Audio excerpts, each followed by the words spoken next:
Third down and 20. What's going on? Welcome back. 3rd and 20 Dynasty Podcast, episode 44. We are without Mr. JT. That's why I, Frank, am doing the intro with Lounis, with Jake. For those watching on the tube, we do have JT there in spirit to a certain extent. Yes. You still gave us his picks.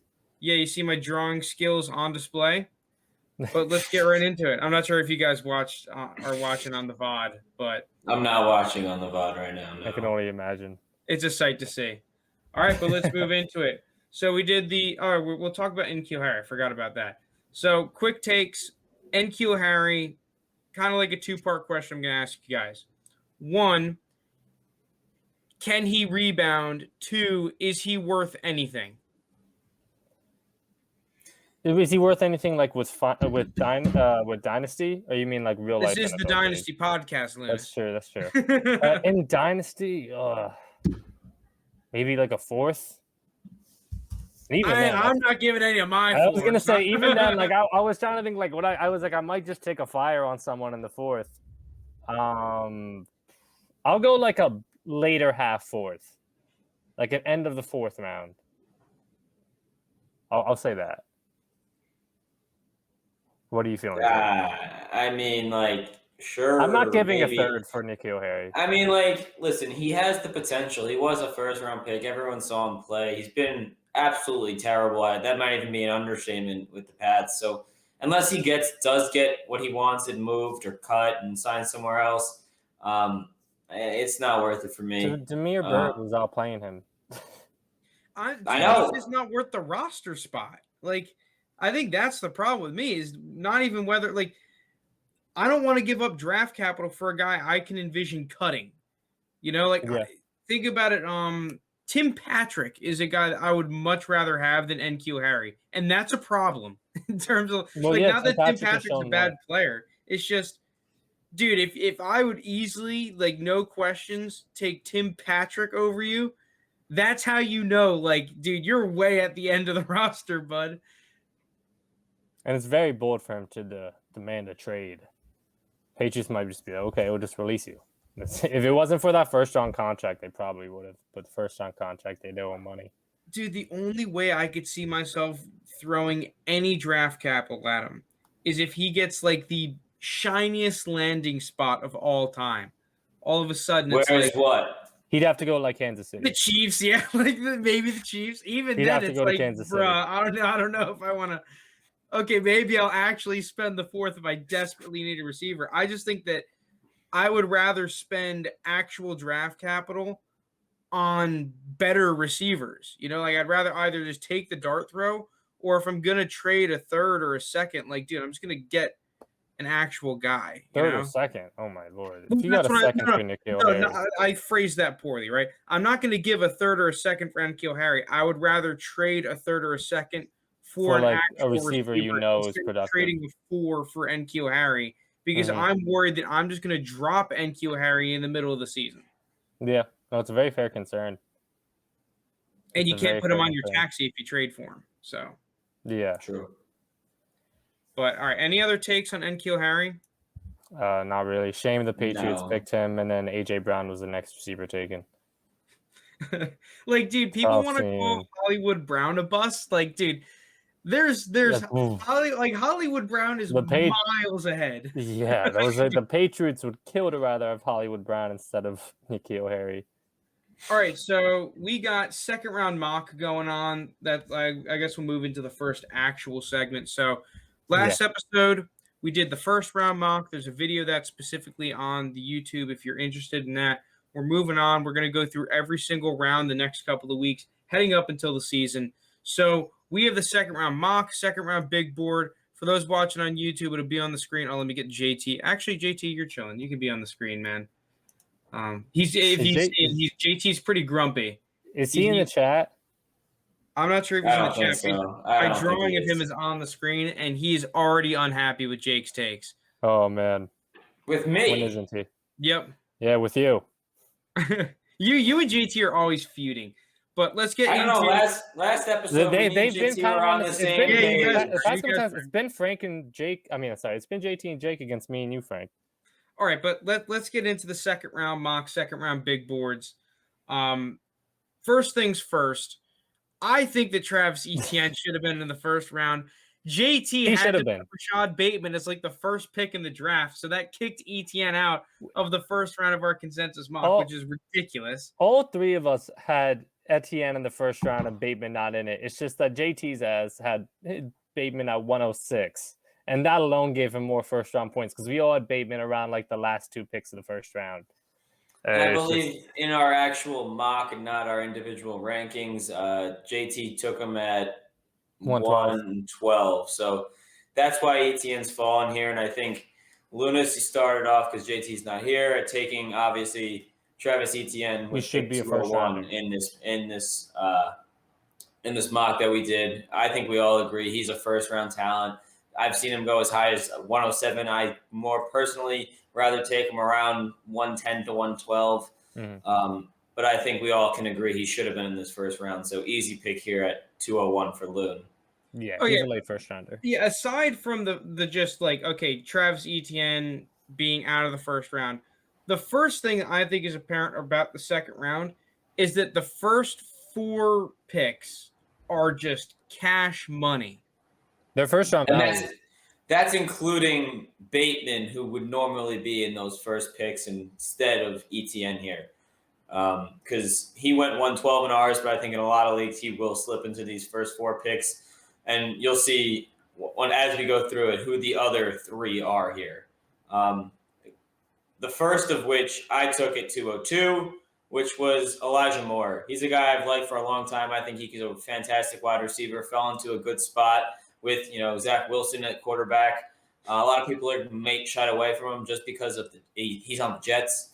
I don't think that's the case. He's super talented, and with playing with a super talented quarterback in Zach Wilson, I think this is a great potential spot for Elijah Moore, and think he's at 202. I think he could end up being one of the best receivers in this draft. Yeah, I love Elijah Moore at 202. I think with all of us taking Etienne in the first round, Elijah Moore, I think is all 3 of us 201 pick. I know I have him above Bateman in my personal rankings. I'm a huge fan of, if you can get Elijah Moore at the top of the second round, that's a great pick. Yeah, I like it a lot. I think the last thing I want to add for Elijah Moore that, he's an unbelievable route runner, but one thing that you saw with Zach Wilson at BYU, I mentioned this on an earlier pod, is that him and Dax Milne had a really nice connection when the play would break down, and Zach Wilson likes to escape the pocket probably too much, similar to Kyler Murray to a certain extent, and Baker Mayfield when he was coming into the league. They would leave clean pockets, but at the same time, when you have a receiver like Elijah Moore, I feel like it really fits his skill set. So that's one of the reasons why I think that Elijah Moore could be really successful out the get-go. But I want to talk about the other Moore, the Moore that is being more slept on. Yes, Ooh. Shoot me. That was just too corny. I'll shoot you some more. All right, you're done. You're done. I'm muting you. I'm kidding. Rondale Moore, though, because Rondale Moore is a guy that I absolutely love. I've seen that a lot of the data analytics models, at least the ones that I believe in, like both of the Moores. I still think I'd rather have Rondale Moore over Elijah Moore at this point. Am I crazy, or is that? So I really like Rondale Moore too, and for me, like going off my first round mock where Etienne's in the first round, the top 3 picks of the second round for me, in whatever order you want, are both of the Moores and Trey Sermon. I can't put him over Elijah Moore. Ooh, I might include Bateman in that group as well. Bateman is in the 4 to 6 range for me. I have 4 to 5. He'd be one of the next 2, but the 2 Moores and Sermon are my favorite top of the second round. So I do like Rondale Moore a lot. I think they're going to use him well in that Arizona offense. I'm excited to see the different ways they get the ball in his hands, but I can't put him over Elijah Moore. Elijah Moore, I just love. The thing about Rondale Moore is he's an athletic freak. People are going to point to his size, and he wasn't as big as people wanted him to test, but or measure, excuse me. But like the dude was an absolute stud at Purdue. I mean, he's going to an offense that has DeAndre Hopkins on the other side, and it has Kyler Murray at quarterback. People are going to say, oh, they signed AJ Green, Christian Kirk still there. No, the guy that's the number 2 receiver in Arizona will be Rondale Moore. He's just too talented, and that's why I think belongs in the top half of the second round, if not sneaking into the first, if you like him that much. Yeah, ask that Ohio State secondary when they played Rondale Moore, who was a true freshman, if they think he's too small. Dude, I absolutely ask them if they think he's too small. I know in our home league that we're all in, and in general, I think that 203 and 204 are just phenomenal picks because in most drafts nowadays, I like 203. Just because I'm not as high on Bateman, I don't love 204 as much. Yeah, but Bateman consensus goes 201 or 202. Then if that's the case, then yeah, I love 203 and 204. Someone's gonna take the bait on Bateman earlier than JT. I think. Well, JT takes him at 106. And then I love 203 and 204 because I get to choose between Rondale Moore, who we're just talking about, and Trey Sermon, who I think he's getting a little bit more traction now. Trey Sermon to me is a great value pick. I personally think he's closer to Travis Etienne than Travis Etienne is to Javonte Williams and Najee Harris. JT's gonna put his fists in the air and say that Najee Harris shouldn't be a first-round pick. That's why he's grumpy. That's why I drew him grumpy on the screen, because we'd have some takes. Dude, I saw the picture of him. It's hard. JT, hard. JT has Najee Harris for reference on his big board at pick 203, which is just crazy. Where does he have Devontae? And Devontae Smith he has at 206. Those are two guys that will always go in at 99% of people's first round. They're both in the top 10. Yes. Easily. If not top 10, like top 11. I don't know. I've seen drafts where if you have people that like Waddle and Bateman a lot, which I know a lot of the community does, that Devontae Smith sneaks into the second. Najee Harris is in the first round every single draft, though. Yeah. Yes, and that's more of the one I'm concerned about. Even Devontae Smith. Yeah, well, I want to talk about Trey Sermon. Screw these. We've talked about the Bama boys. Why are we talking about JT? He's not even on today. Trey Sermon is the boy. I absolutely love Trey Sermon at his ADP. I think that especially because Trey Sermon right now, his ADP and his draft stock and his value is way closer to Michael Carter and even closer to Kenneth Gainwell than it is to the first-round running backs. And to me, I think that that's a value difference that dynasty managers, like every single player in both formats, redraft and dynasty, should take advantage of, because I truly do think that Trey Sermon has a skill set, has the talent, and is in an unbelievable opportunity to put up just shy or even reach 1,000 yards, right? 1,000 total yards. I think he is definitely a spot that he can reach, especially if he hits the hot hand. Shanahan is a guy that hits the hot hand. He's a creative run scheme kind of guy. He traded up for Trey Sermon. He's got a plan for Trey Sermon. And dude, to be completely honest, once Mostert is gone next season, because I'm assuming he's going to be gone, Jeff Wilson just tore up his knee. That backfield could be his to a certain extent next year. And Jeff Wilson's a free agent. You get him in the second round. That's ridiculous. Yeah, and Jeff Wilson's a free agent after this season, I'm pretty sure also. I mean, when has Shanahan ever gone with one running back? I mean, Devontae Freeman was the RB1 when he because he had like 15 touchdowns. I just don't think he's ever had a running back just as like talented as Trey Sermon. Like if you look at a lot of these other guys he's had, McKinnon could never stay healthy, and he was never fully the same after his injury. Mostert, wasn't he an undrafted free agent? If not, he was a very low round pick. Yeah. Jeff Wilson, same type of player. Like he's never had a running back with like that kind of draft value talent. So I think if we see him invest in that, and I was going to bring up the next point. If I'm drafting Trey Sermon, I'm trying to think where, and I want to get your guys' thoughts on it. If I draft Trey Sermon, let's just say I have an early second. Let's say I have like a top 4 pick in each round. Are you guys looking at Elijah Mitchell top of the 4th? Top of the 4th, easy. Yeah, I was going to say. I don't think he'll last that long, but yeah, if he's there.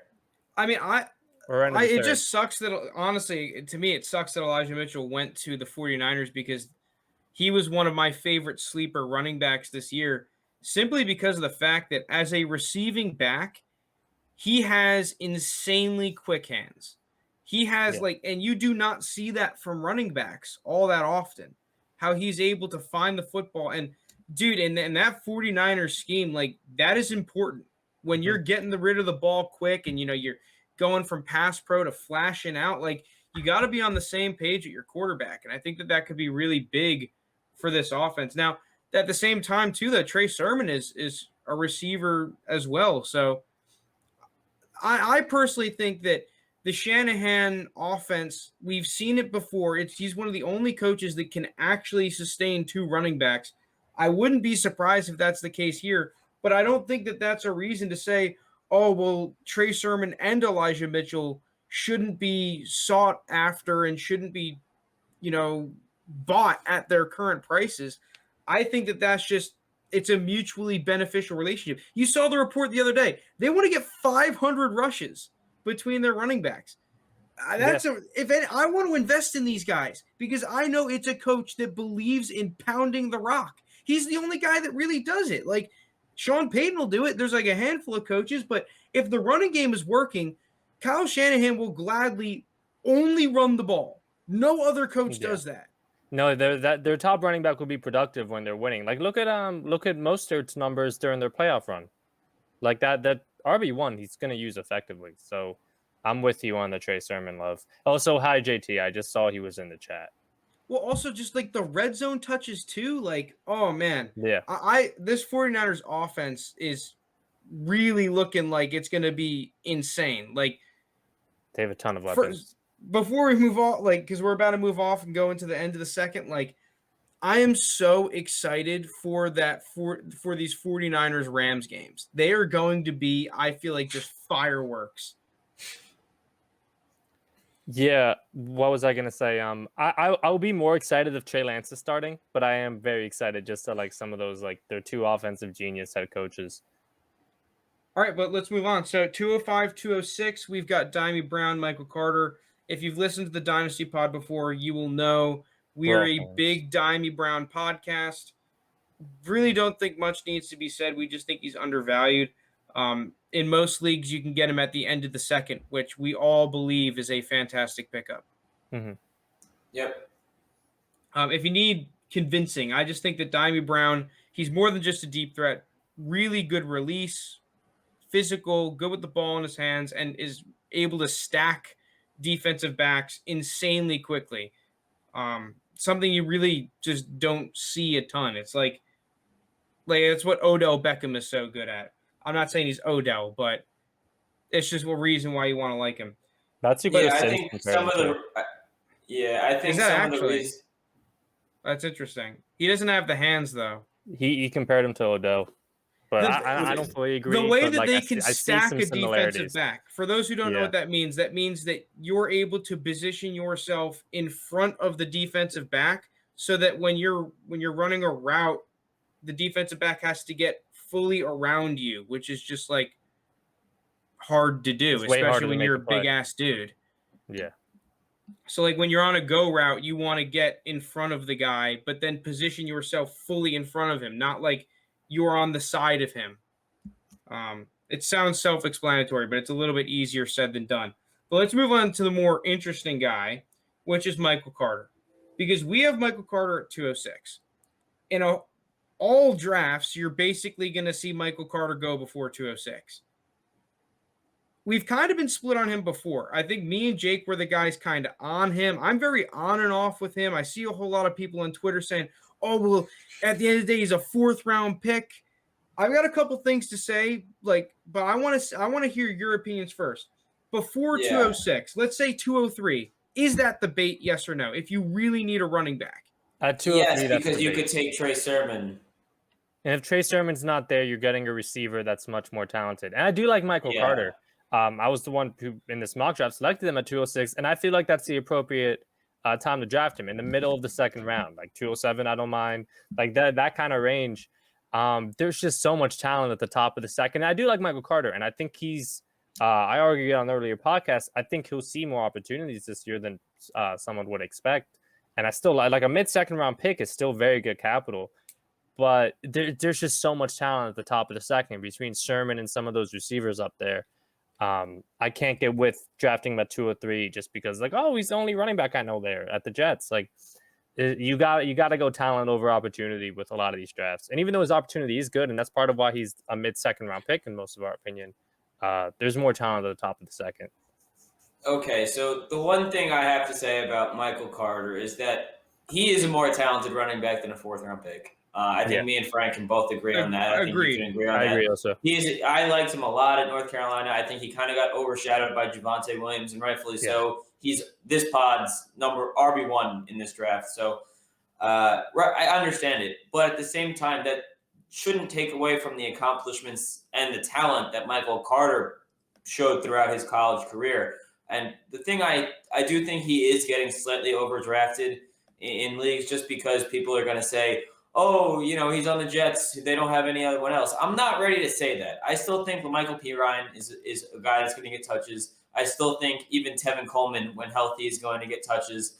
So I don't think he's going to immediately come in and be this bell cow running back that a lot of the Dynasty community is ready to peg him. So I think around 206 is a pretty good spot behind, those top receivers that we've talked about, Trey Sermon, maybe even Diami Brown. We have him there. I can understand if you wanted to take him over Diami Brown, though.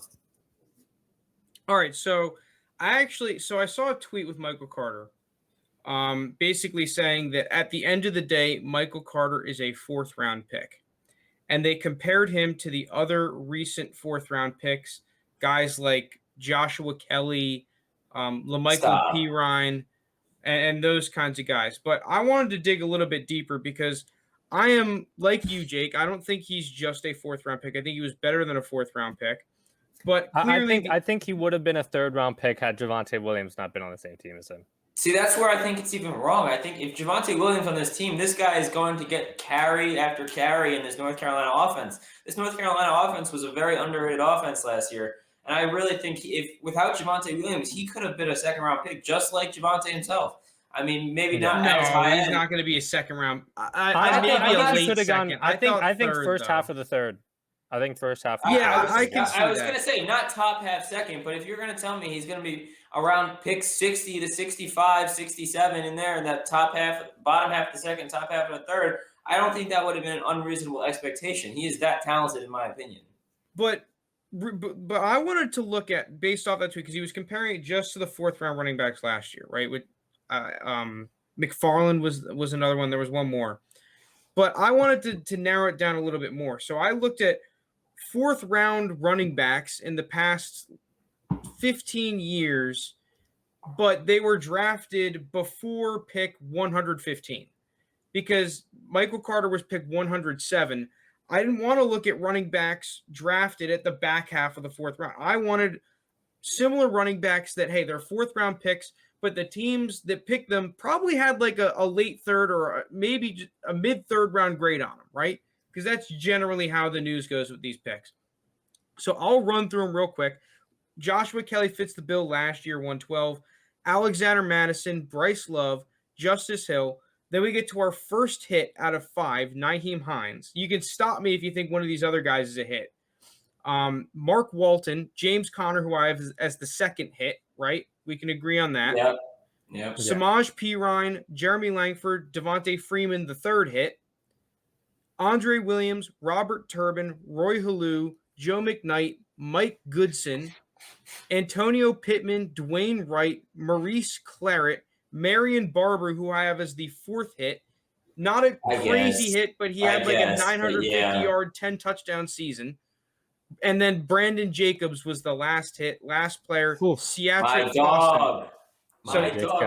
Brandon Jacobs, what a guy. So just going by the statistics there, it's 5 out of 20. I just listed 20 guys, 25% chance hit.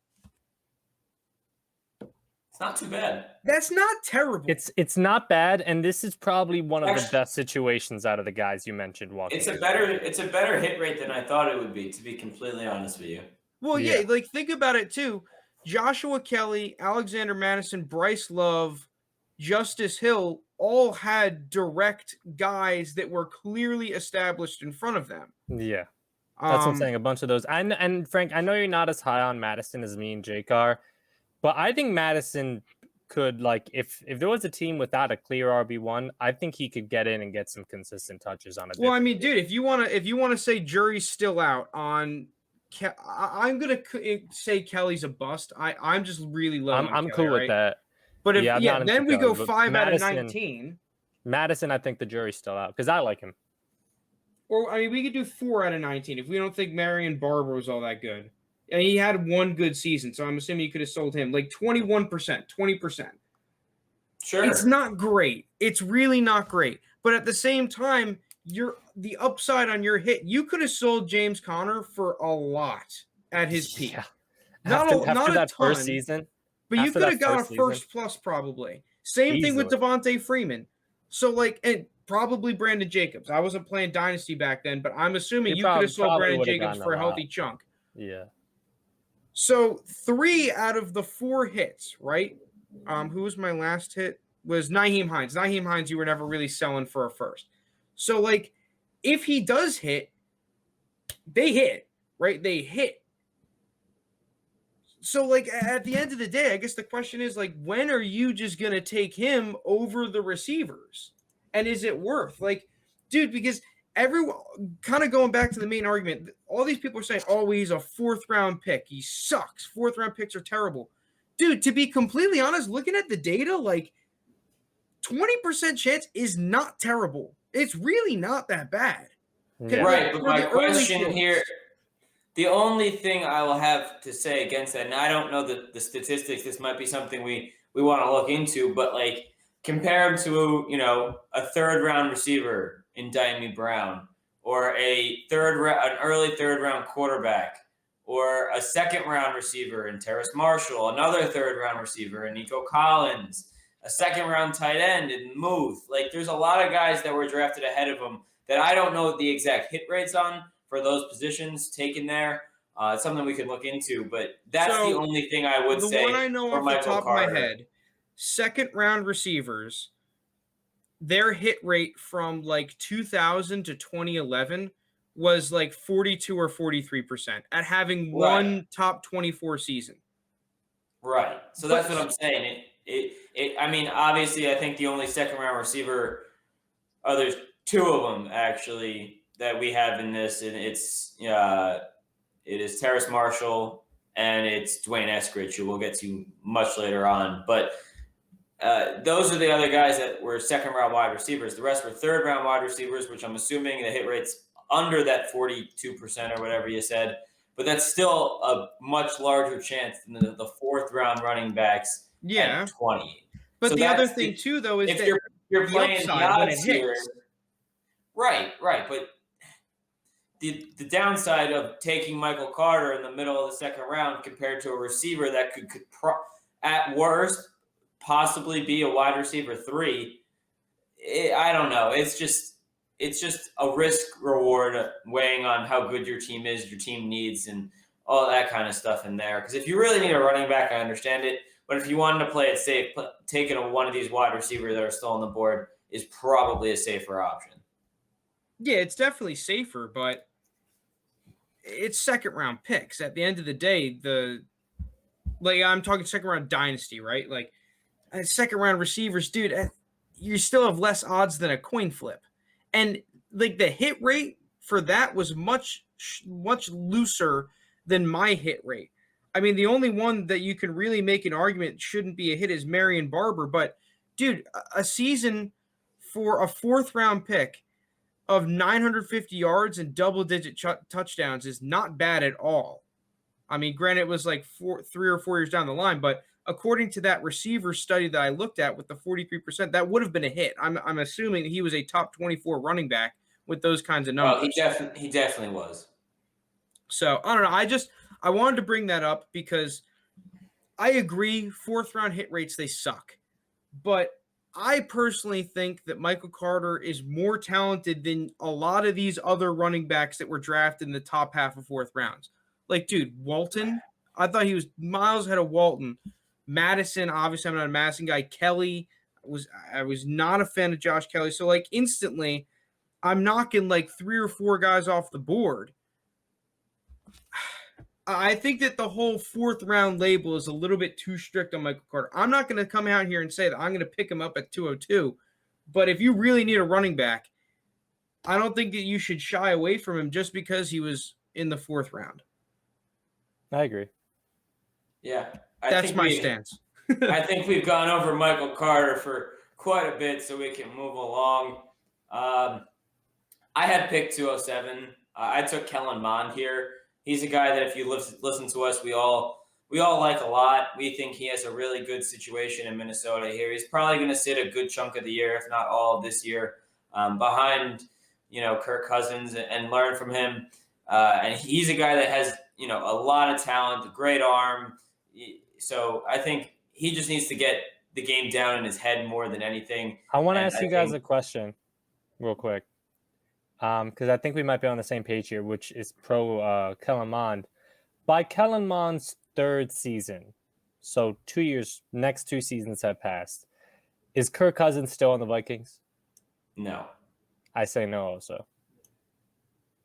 I have no idea, to be honest.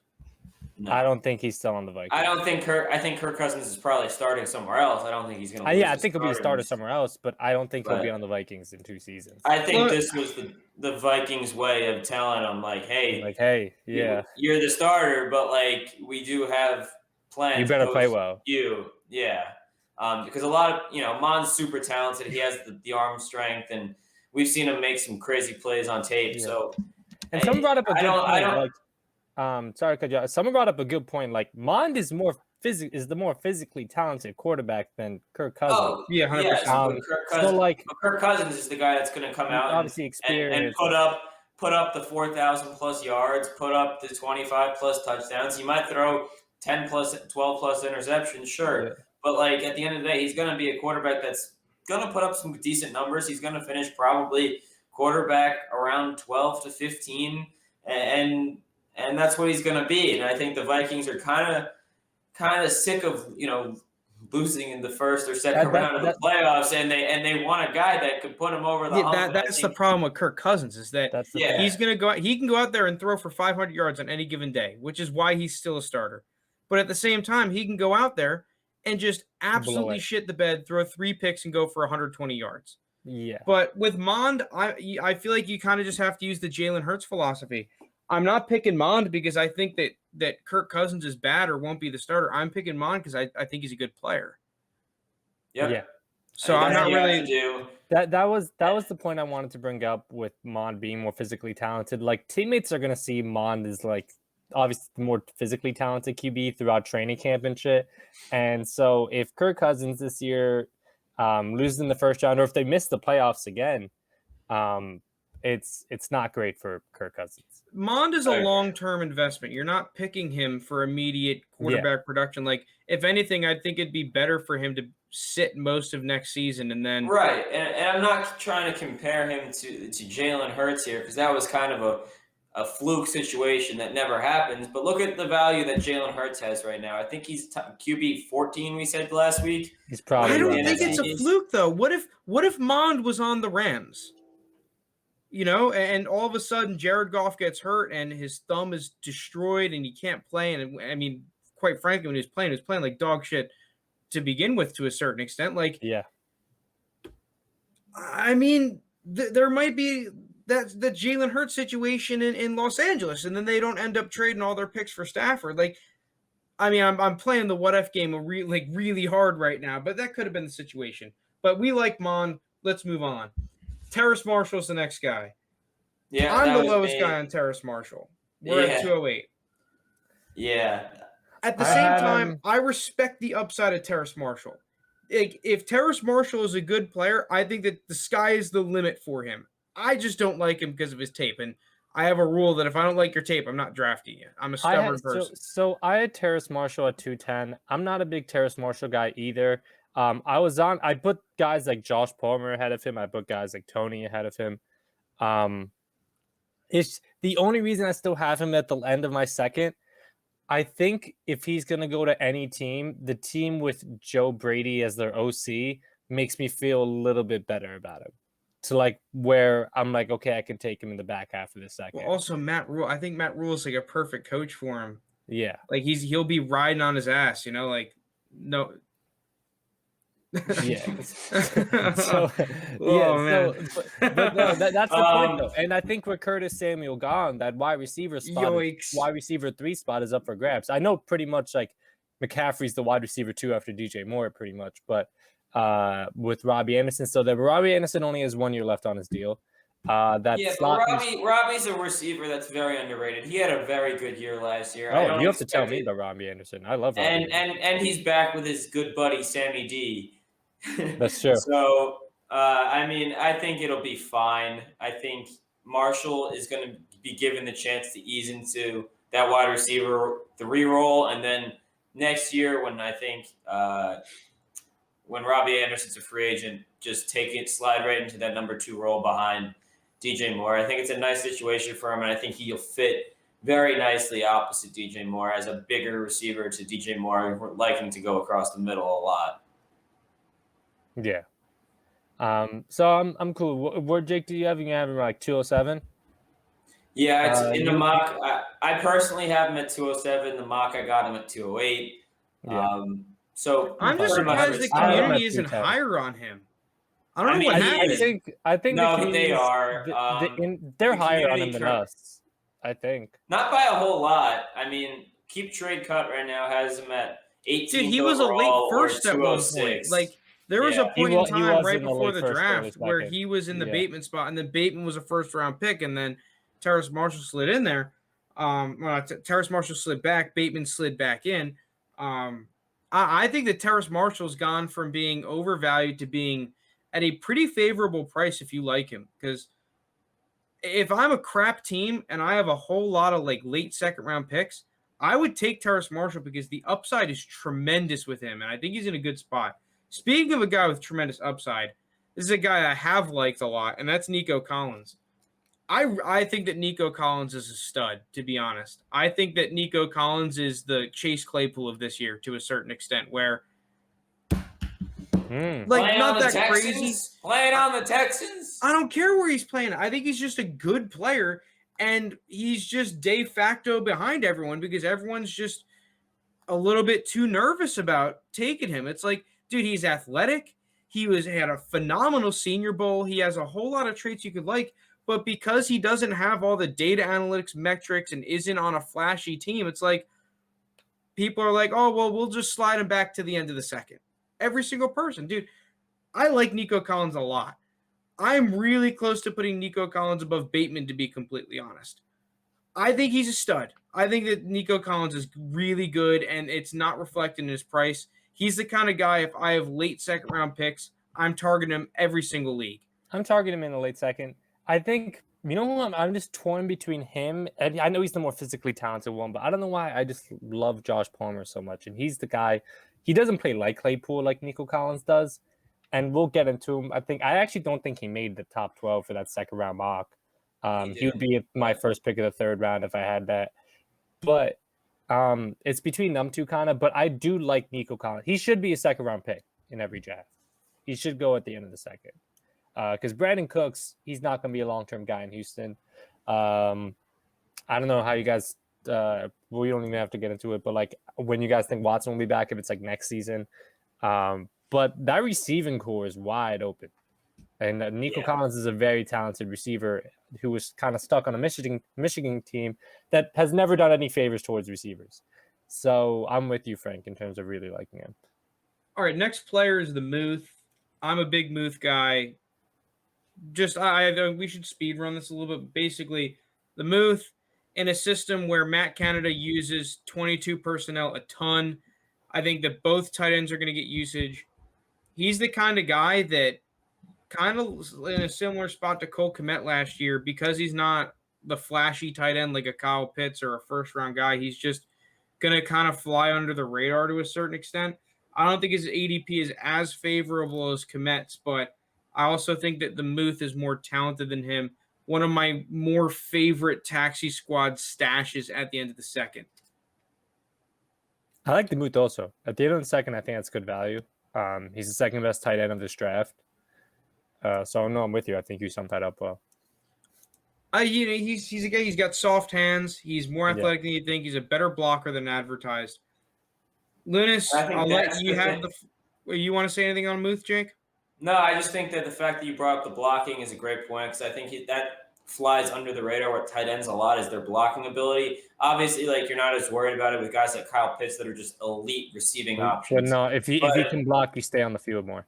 Exactly. If you're on the field, you can get dump offs. There's just a lot of things that can happen. So I think that's an underrated thing, and I think Pat Freiermuth, good pick. He's what the Steelers have needed for a while at tight end. Lunis, you have the floor. Sell us on Tony. So what if I told you a receiver that I got drafted in the first round at 211? Is that a pretty good pitch? Kadarius Toney. I don't know. JT's still angry. Just that pitch alone, a first-round receiver getting picked at 211. I know the Dynasty community likes so many guys more. I mean, I have him going kind of like the mid-second in my personal rankings. I still like it. Like you're getting someone, they invested a first-round pick in him. Do you think the Giants invested a first-round pick in him to just not use him? Like punt returner in the first round. Yeah, I'm kidding. That's not it, but yeah, I know. Even though we can't do that. Oh, there's angry JT. Yeah, I've been kind of wilding out with him. He's attacking me. So no, but with him, I think we've talked about that second wide receiver spots on the Giants. I think Slayton is beatable if you're Tony. I think Tony's really talented, and I think it's going to be interesting between them. Shepard, I think we all like. I just think the concern with Shepard is, one, he hasn't gotten that extension, and two, can he stay healthy? Dude, if I'm Gettleman, I ain't giving him the extension. He's a great player. It's just he just can't stay healthy. You get half a season out of him. Yeah, so every single year, half a season, man. Yeah, never so stay healthy. I think that wide receiver 2 spot is very attainable for Tony behind Galladay. He's going to be taking those number one corners. He's going to be playing that alpha receiver role, which makes it easier on the rest of them. So that with the first round capital, I like Tony at 211 here. Yeah, I'm with you, Loon. I think Tony is obviously being slept on just for the fact that people are going to say, oh, he's a gadget player. He's this, he's that. He only had one productive season at Florida. We got it. There's a lot of red flags on him. He had to switch positions in college, which I think was and that's kind of all the red flags. And I think that's kind of built into this price of why he's a first-round wide receiver falling this late in the draft. But overall, this late at 211, you can't really go wrong with a guy taken in the first round of the actual NFL draft. I picked up a share of Tony in one of my leagues at the very end of the second. I think he fell to 212, and I'm like, yeah. Like, Dimey Brown just got picked. I'm like, dude, at some point, first-round receiver at 212, kind of like the same thing in his year. Like, he has an interesting skill set. He's probably, like, and the Giants have been looking for this, right? The Giants signed Golden Tate. They obviously, Sterling Shepard has just kind of been on and off the field for a while. They obviously have wanted a guy to fill this kind of slot receiver. We can give him the ball, get the ball in his hands, make something happen type of role. Maybe they actually found it with Tony. Also, the other thing with Tony, dude, he played a lot earlier than people really realized in his career. He just hasn't been consistent his entire Florida career. Until his senior year. Dude, he was playing as a freshman. I forget. I was watching. No, because he was playing. Because he was a problem. He went to Florida as a running back, and he switched because they just found more use of him as a receiver, and that ended up being a better position. But that's kind of why he's so dangerous once he gets the ball in his hands and making guys miss, because he has running back skills. He has the ability to break tackles, juke people out of their shoes. So that's what makes him better so routes, dangerous. dude. His routes, he is insanely quick, and that's how he gets open. His routes are kind of trash, though. Like, that's what I at least wrote about him coming out. Like, dude, I hate his route running, but, like, his feet are so good, and he's just such a natural athlete. He was able to get away with it. All right, we have, like, a couple last players. I'll hit Amari Rodgers really quickly. Then, Lunis, you can take Palmer. Jake, you can take Eskridge, because those are the guys you like. Amari Rodgers, to me, if Aaron Rodgers is still on the Packers, is a match made in heaven. I think that Amari Rodgers perfectly fits that Randall Cobb kind of role, and we've seen that role have success with Aaron Rodgers. Amari Rodgers isn't necessarily the most flashy guy in the world, but you just put the football around him, and he'll make a catch. He's got unbelievably good hands. Like, if I know Rodgers is going to be in Green Bay, I really like Rodgers at the end of the second. Yeah, I like him end of the second, early third, and I think that's another situation where that wide receiver 2 spot is attainable. I don't think MVS or Lazard has done anything too crazy to have that cemented for them. I'm not saying Lizard Man. The Lizard Man. I know Lazard has shown a little bit more than MVS, but I don't think either of them have been like playing like that good enough where it's like, oh, they have it on lock. I think either one is attainable. I agree. So if you want to hit on Josh Palmer right now, and then you can wrap up with Eskridge. Yeah, that's perfect. Yeah. So Josh Palmer, was he a third rounder or fourth? I believe. I want to say third rounder. Yeah. So I like that capital to start off if we're talking like in that 212. And reality, I might be wrong. I think he was actually a 4th round pick. Either way, Who? in Josh Palmer. No, he's a pick 77, I think. Yeah. So I like a capital, and in reality, he probably won't go in the second round in most drafts. I just like him, so I took him at the end of the second. But in reality, this is a guy you could probably get in the beginning, mid-third round. And so with Josh Palmer, I think you guys have also agreed. None of us have really been that high on Mike Williams. It's kind of for him, and I don't think they're going to pay him the money he's probably going to look for after this season, which is the last year of his contract. Keenan Allen's going to be the number one there for a while. I could see Josh Palmer kind of stepping, and none of those other guys, like Guyton will rip off like a 60-yard pass in the next 3 games, have like 1 catch for 3 yards. I think with Josh Palmer, you have the opportunity with the guy here to step into that number 2 wide receiver spot once Mike Williams leaves after this season and be paired up with Justin Herbert. I think he's someone where in that Tennessee offense, he showed a ton of flashes. I just don't think it was a very consistent passing attack in that system. But I was impressed with him. A lot of the plays he made, he played really well against Bama corners against in the Alabama game. And I just think he's someone where I'm not expecting a ton his rookie year, but his second year, and I'm assuming Mike Williams is going to walk. I think he can get a good opportunity. Yeah. And now Jake with Eskridge. Yeah, he's a guy that, similar to Josh Palmer, is going to be sitting around this, very, very late second, early third, even some drafts mid-third I've seen him go. But he's a player that I really like. I think his fit in Seattle is perfect. I think he's a guy that they're going to get the ball to, and that's all you can really ask for. He's a good route runner, and when the ball's in his hand, he makes plays. People are going to be scared of him just because he's a smaller guy. He's only 5'9". He played at Western Michigan. And he came out as I believe, a 5th-year senior. So there's a lot of red flags in terms of the Dynasty community, and I understand that. But at the very end of the second round here, I took him at 212 in our mock.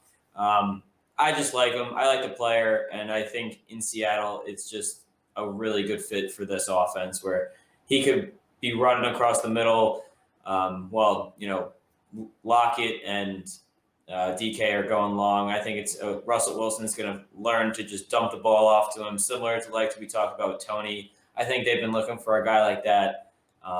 So I just like the fit here. And he has good draft capital in the second round. Yeah, he was a second-round receiver. So overall, I think Dwayne Eskridge is a solid pick. I think I'd have to pick him in the 3rd. I don't think I could take him in the 2nd. Wow, the difference is what? You take him at 303? Yeah, I mean it's like a whole 4 or 5 spots down. Not that much. I don't hate that at 212 though. So moving on. So for this week we've been doing our division breakdowns every week, and this one we decided to attack the AFC South. With some very big additions that came in this offseason, kind of mostly featuring Carson Wentz and Julio Jones. So we're just going to kind of, as usual, go through these rankings and see how we feel about them, starting with the quarterbacks. Trevor Lawrence. So Trevor Lawrence, he is currently QB7 on Keep Trade Cut. What do we think, guys? I think we all have him as overrated. Here's the caveat. He's overrated in terms of his value as like QB7 and like in a startup necessarily. But if you have rookie 101 and you're not getting these completely fire trade offers, he's undervalued. He's a great pick. It would take a fucking haul for me to trade 101. So like I think calling him overvalued and overrated isn't necessarily terribly fair. Like obviously he's going for a premium price, but I think that he's not terribly overrated. Like listen, he's Trevor Lawrence. You're gonna have to pay a pretty penny to pick him up. Yeah, I think QB7 is like fine. We have to pick overrated, underrated. I'm moving him down a spot or two before I move him up a spot or two. But it's tough for me just because he's rated over guys like I believe he's rated over, Russell Wilson, which is just. Well, yeah, like if I needed to trade for a quarterback, I'd rather trade for other players. But if I have rookie 101, I'm not just going to sell him because, I think Trevor Lawrence is overrated, unless I'm getting an ass ton, right? It's one of those kinds of scenarios where the buyers are just simply asking too much. I don't think he's necessarily terribly overrated, though. Yeah, and he's going late first in a lot of Superflex startups. I think that's fine. Yeah. I really don't think it's that bad. It's not. Like, especially if you're... I probably would, too. Because I know there's the strategy nowadays that's gotten very popular of, okay, you basically just throw your first year or two, trade down a bunch of times, pick all young players. Like, dude, if you trade down into the middle back end of the first round to let someone go pick up one of those top-end quarterbacks, and you land Lawrence, like, at pick 7 or 8, and, like, you picked up, like, a first-round pick to move back, like, that's great, dude. Yeah. I like that a lot. But let's go into the actual guy because I think we all are consensus on Lawrence. Gardner Minshew, because me, Jake, Luna, like it's split. Me and JT are on one side thinking that Gardner Minshew is overrated, basically that we just think he's a backup. Jake and Lunas think that he's the backup to own and he's underrated. Yeah. Yeah. I mean, I'll kick it off here. I actually have him as the most underrated quarterback in the division.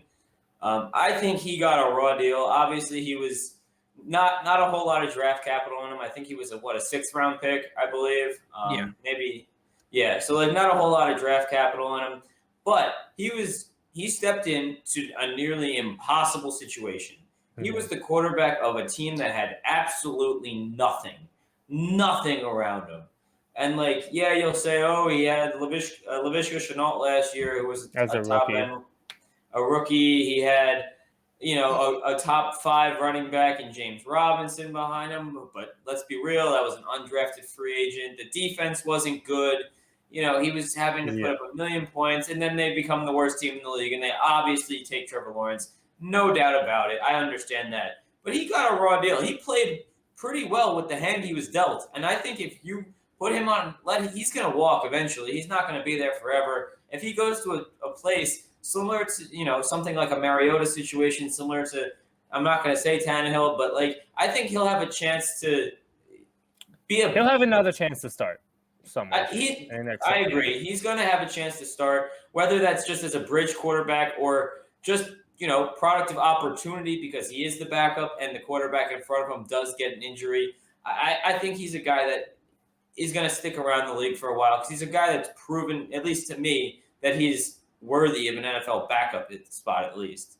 Yeah. That's all he is, though. He's just a backup. He's just a side but how many of these? Well, think about it. He's ranked at 42. Think about what? You're taking 10 backups over him? He escapes the pocket far too often for his subpar athletic ability at the quarterback position nowadays. What am I getting out of him? If I'm an NFL team getting a baller? No, if I'm an NFL team, why would I ever want him as a starting quarterback? He's just a backup. He's a worse 42. Teddy Bridgewater, a much worse Teddy Bridgewater. He's ranked 42. I don't care. He's deserves to be 42. Dude, if there's a team that'll give me a 3rd round pick for him, he's gone. We're moving on. 40. CJ Beathard is not ranked. We're not talking about him. CJ Beathard, we're not talking about him. Ryan Tannehill, we all have as underrated at QB 14 and all as the guy that we are most confident will maintain his current value of that quarterback 14. I don't think there's much to talk about. We talked about him when we did our full startup draft where he fell to quarterback 18 in that. We all like Ryan Tannehill. They added Julio Jones. They still have Derrick Henry behind him. They still have A.J. Brown. This offense is going to be pretty good, and Tannehill is going to be the guy at the helm of this. So we all think he's going to have a pretty decent year and maintain his current value. Logan Woodside, unranked. I don't even know who he's that the is. man, dude. Logan Woodside. Of course, you put underrated. Dude, Logan Woodside's good. He just needs his chance. Yeah, okay. So does Gardner Minshew. Dude, he was nasty at Toledo. I don't want to hear it.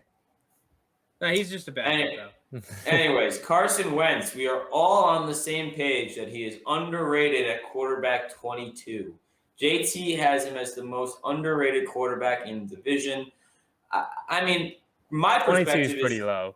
22 is so low, man. You're telling me that this guy that was a near MVP candidate switched teams to have a better offensive line, a better running back, and better weapons than he had in Philly, and he's went down. Like, it doesn't make sense. There's two problems, though. There's two problems with Carson Wentz.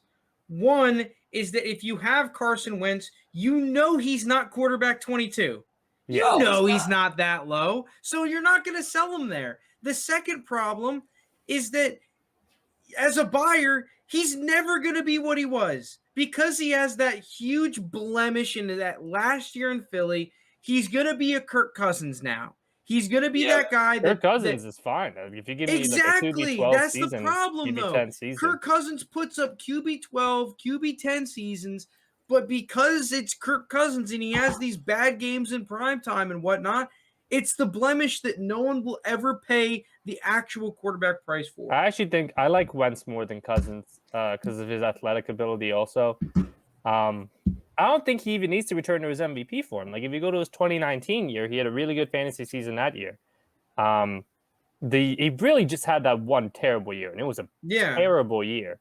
Oh, but it was one of the worst quarterback years I've seen in a while. Yeah, and even in that horrendous performance, because of like his rushing, he would usually end up with a couple of touchdowns. I think he was like a QB 15 on per game average still. So, and obviously there were some injuries to some of the top QBs, so maybe that goes to 17, 18. But that's in his like all-time worst year. I don't envision that happening. I think he's going to have a lot more time this year.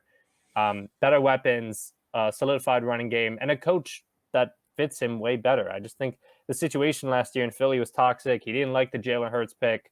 Doug Peterson, no offensive coordinator. O-line deteriorated. The big thing about moving from Philly to Indy is the offensive line. This is a guy that we saw when he was under pressure, just consistently made very, very poor decisions. And now you put him in front of arguably the best offensive line in football and give him more time, give him the ability he'll to be more the comfortable, field. 100%. He'll be more comfortable. Listen, if you listen to the pod, I was one of the biggest Carson Wentz haters. I think this is the best place he could have landed in the entire league, probably. So, quarterback 22 is ridiculous, but like Frank said, you're not getting him there. Someone brought up, JT just goes in the chat, Frank, because you're right about the owners, about the sellers and buyers. It's the Joe Mixon paradox with Carson Wentz. Yeah, it is. The thing is, though, in startup drafts, if you like drafting a lot of QBs, you can get him as a very fair price to be a QB3. That's you can go what we do, QBs round 1 and 2 in Superflex leagues, and then back around round 5, 6, maybe even later, pick him up as a QB3. Even get him like 7. So yeah, you could literally solidify your QB room for the next 5 years minimum, and still draft 3 good receivers or a good running back and 2 good receivers. So I think he's a great startup pick. Yeah, Deshaun Watson though. Actually, wait. No, hold on. There's one thing more about the Colts that I found very interesting, and this is their backup situation. Jacob Eason is ranked QB 49, and Sam Ehlinger is not ranked.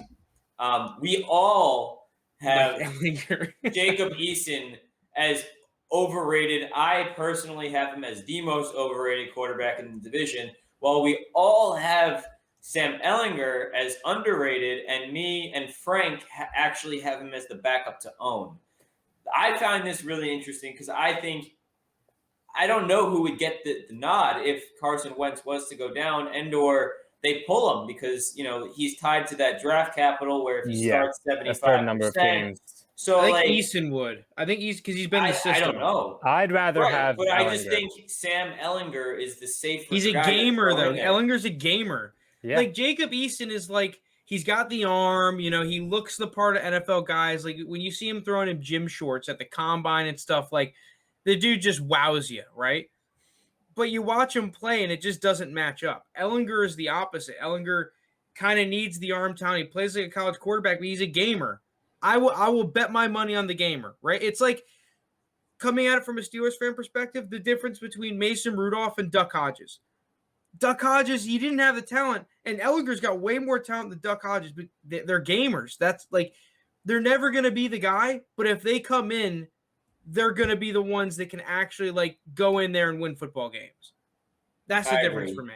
That's all. I think that's all we really need to say about this backup situation in Indy. Moving on to Houston. The Watson scenario.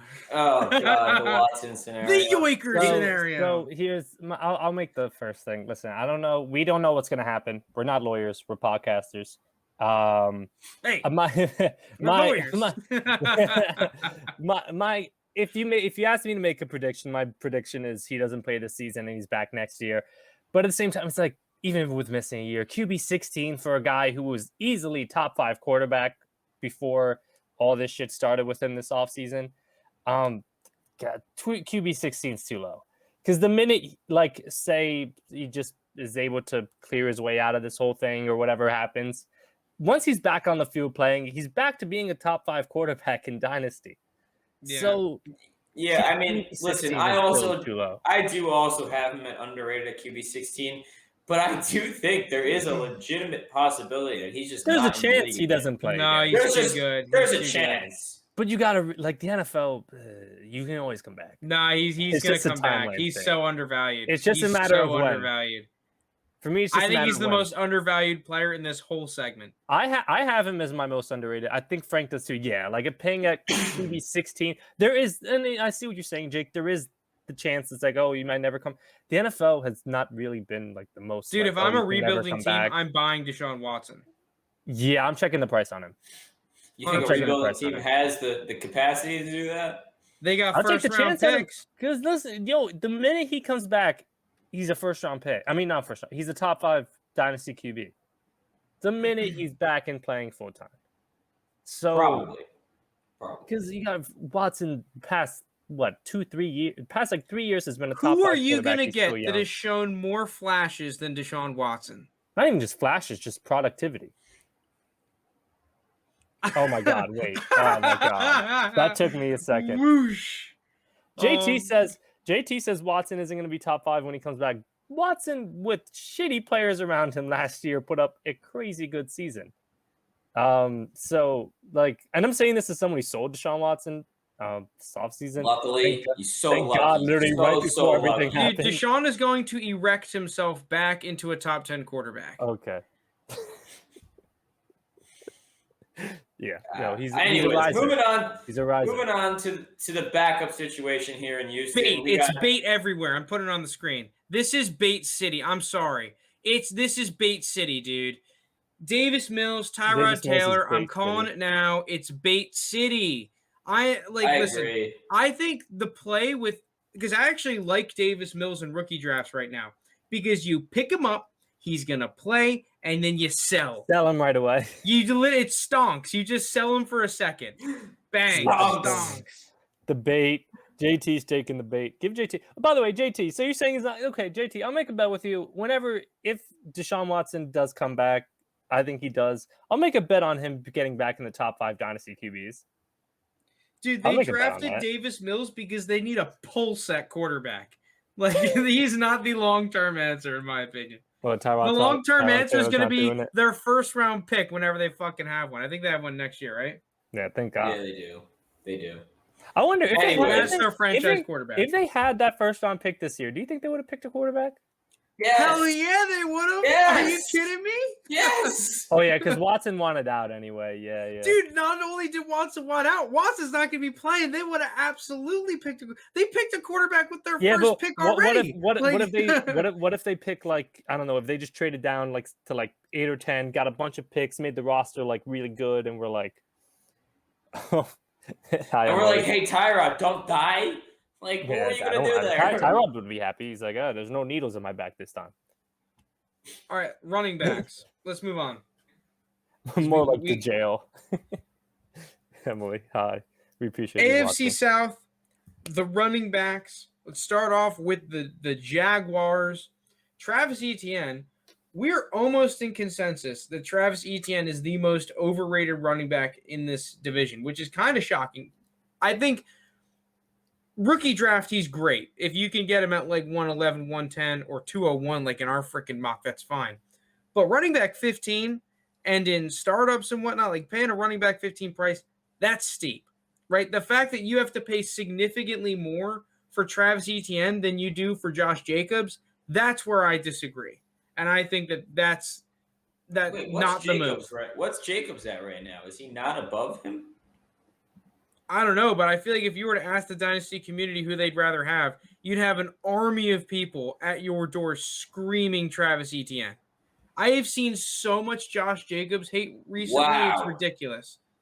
Wow. Etienne is above Josh Jacobs right now. 2 spots above Josh Jacobs. I don't agree with it, but I can see someone thinking on it. Wow. That is shocking. It's just in a rookie draft, I'm fine taking him at the end of the first. I'm not saying fade him there, but dude, I'd still rather have Javonte, and Javonte I'm getting at a much better price. I don't think it's a big discrepancy between Jacobs and Etienne. I'm not. If you that's the problem, though. The price difference is huge. How big's the price difference? Like it's. Oh, dude, I think that right now, like, you are not sniffing Etienne price for Josh Jacobs. Well, no, because Josh Jacobs being below Etienne. So where is Etienne going in most like consensus drafts? Like 109, 110? 108 or 109. So are we saying Josh Jacobs' value is less than 109? You would not be able to get 109 for Josh Jacobs in a majority of leagues. Okay. Unless I'm in your league, but I'm drafting Javonte, so. Yeah. So no, it's fair. Anyways, I think the more interesting back on the Jaguars now is James Robinson, the undrafted free agent, finished running back 4 last year in PPR formats. We all have him as underrated. I have him as the most underrated back in the division. JT has him as the quote-unquote backup to own. He's currently at running back 28. I think that is so low for a guy that just finished running back 4. I know they just drafted, Etienne in the first round at pick 27.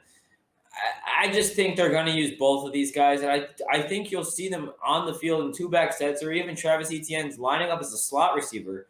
So I think there's a lot of ways that they can get both of these guys involved. And to have them outside of the top 24 running backs after finishing running back 4 in his rookie year, albeit he was an undrafted free agent, I just think that's so low. I don't know how you guys feel about him, but I still think that is just very low. I picked underrated. I don't think he's as underrated as you think. Yeah, I don't think he's though. I think the problem with him is that if you have him, you can't sell him. Like, you have to hold. He's a hold. Well, you got to diamond hands him, dude. That's the thing. I think there's a discrepancy here between what a buyer would pay and what a seller would sell for.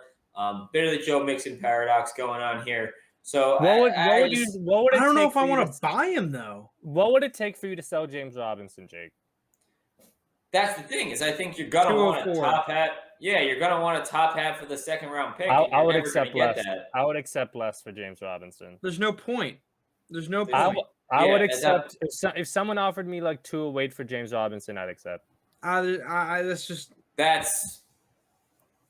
It's pushing it, but I mean, if that's the case, I think you can probably get a deal if you're willing to sell for that low. But I mean, if someone wants to say, I do think 28 is a little bit too low, but we'll see. Maybe me saying way too low is a bit of hyperbole here, but no, but we understand. Anyways, the other running back here that is of any value is Carlos Hyde. He's currently running back 109. I think he's clearly just the veteran depth piece on this team, but I do think he is going to, vulture some touchdowns and be annoying, just enough to be annoying. He'd be in my top 100. 100. Thanks, Lud. Top 100. Derrick Henry, RB10, underrated. Yeah.